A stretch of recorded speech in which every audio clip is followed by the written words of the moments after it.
C'est tout simplement la maison de famille, on va dire, de René Descartes. C'était la maison de son grand-père, qui était médecin à Châtellerault, où Descartes a vécu, puisqu'il a acheté la charge de Châtellerault. Elle a été pendant un certain temps un musée Descartes ici, ça a été fermé.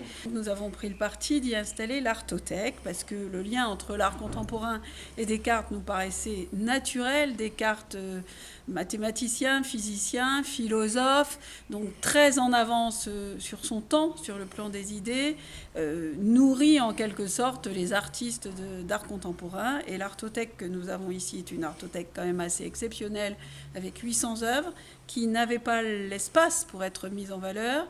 Et je crois qu'ici, ils vont parfaitement trouver leur place, c'est-à-dire qu'il y aura une grande salle de prêt, et puis 2 salles d'exposition, donc sur 800 œuvres qu'on va pouvoir faire tourner, que les Châtelleraudrais pourront voir.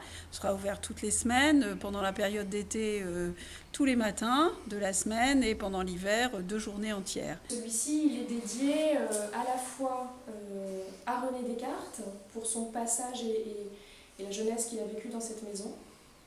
Et on fait un croisement du coup aussi avec Châtellerault au XVIIe siècle. Et il y a aussi, bien entendu, nous le devions, une pièce, c'est l'ancienne cuisine de la maison, consacrée à René Descartes. Et puis c'est aussi l'occasion de découvrir éventuellement d'autres éléments de patrimoine qu'on ne voit pas forcément très bien depuis la rue. C'est le cas là par exemple de la maison des Sibylles qu'on aperçoit seulement côté rue Bourbon. Avec une mise en valeur de cette pièce et des petites vidéos qui expliquent le personnage et Châtellerault au temps de Descartes. C'est la 5e halte du parcours architectural.